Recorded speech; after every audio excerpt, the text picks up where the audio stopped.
right, what's your favorite ingredient in the whole world? I'll answer that. Cheese. Same. The recipes I am about to make today are all about cheese, and the first one involves 5, count them, 5 cheeses. Mozzarella pearls, fontina, white cheddar, Romano, and Gruyere. And this is going to be the most incredible baked macaroni you have ever tasted. I'm going to go ahead and drop the pasta, and I'm doing fusilli corkscrew pasta, which is basically one of my favorite pasta shapes in the world. So I'll get that going so that by the time the sauce is cooked, the pasta will be ready. So I've also got a pan with some bacon. I chopped it up and it is just perfectly cooked. All right, so into the same pot that I cooked the bacon, I'm gonna add some thyme and chopped onions, and then a good amount of garlic. So I'm just gonna saute the onions and garlic in the bacon grease for about 3 to 4 minutes until they've started to get nice and soft. Don't go away, this is gonna get good. Okay, look at this bacony, oniony, garlicky mixture. So good. Okay, so next comes some wine, about half a cup of white wine, just to deglaze the pan. And I'm gonna crank up the heat so this really starts to reduce. I mean, mac and cheese, what can we say? It is, I don't think Alex would have grown and developed if it weren't for mac and cheese. It's responsible for her growth. Okay, so the wine is starting to reduce. It's really bubbling away. So I have some heavy cream, and I'm gonna stir while I slowly drizzle it in. This isn't a complicated mac and cheese recipe, which I love. You don't have to make a white sauce, go through the roux stage. It's just bacon grease, onion, wine, and cream. Oh my gosh. Oh, and don't forget the cheeses. They're coming next. So I love the timing of things like this because there's always kind of the balance between making the pasta, getting it cooked to the stage you want. By the time the sauce is ready, you don't want the pasta to get overcooked. So there's kind of a little charge in the air. It's really exciting. So I've got some cheeses to add. So the first one I'm going to add is Gruyere. Sprinkle it over. And this is definitely one of those situations where you want to add the cheeses slowly. So add a little at a time and stir.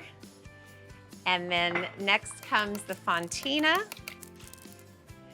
The next one is grated white cheddar. So little at a time.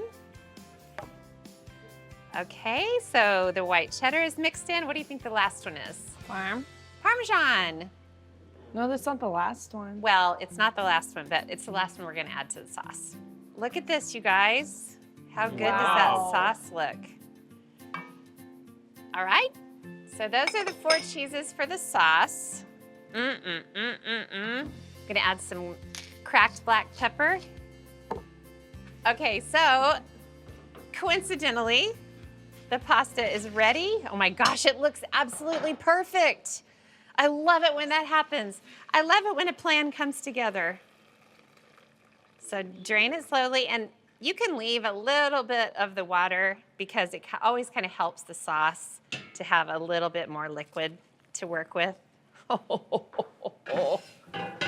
Mama's happy. Okay. Okay, and then just stir and look at the magic unfold. When you look at this, it does look really saucy and soupy, and that's exactly what you want because this is going in the oven for a couple of minutes, and that'll give it a little bit of leeway in the oven because the noodles will absorb the sauce a little bit. Okay, so I'm gonna fill these little gratin dishes with the pasta. I think I'm gonna get a ladle. If cheese like strings from the pan to the pan, then you've done it right. Right? Am I right? Am I I right? don't know if that's right. Oh my gosh. So I've got 4 in the little dish because that's all I need right now, but then I put the rest into a regular baking dish. And then what I typically do is cover this, let it cool, and then put it in the fridge. And then tomorrow I can just bake a casserole. And so I kind of get 2 dinners out of, one mess. It's genius. Always planning ahead, guys. Okay, so I'm gonna let that cool. For the 5th cheese, I'm gonna dot little mozzarella pearls all over the top. Stop. Yes, you heard it here, folks. You saw it here first. This is my plan ahead for tomorrow. I'll just put the rest on top of this. The rest. All of it. Why not? Are you Stop. actually suggesting there's such thing as too much cheese? There Nope. isn't. Looks like little marshmallows. Yeah, and you can kind of like poke them down in there so there's little surprises. Okay, so this macaroni officially has 5 cheeses in and or on it. Come with me and we will put this under the broiler. Under the broiler, 3 minutes until the mozzarella is melted and starting to turn brown. And away we go. Okay, it might be a tad early, but I just can't wait any longer. Check it out, Paige. Ooh. Oh my gosh, this is heavenly. These look incredible. Check it out, guys. Oh my God. You need a close-up, Paige. Get in here and look at the bubbling going on. It's almost obscene, really, when you think about it. Okay, so I'm just gonna finish one off. The white one's the prettiest, I think, the white dish. Yep. So to finish it, bacon.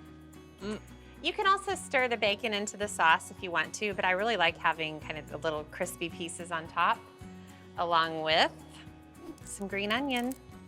But look at this beautiful little mac and cheese in an individual dish. Oh, look at that. Guys, I know I say this a lot, like on the daily, but this is incredible. It's probably one of the best 42 things I've ever eaten. Definitely top 20.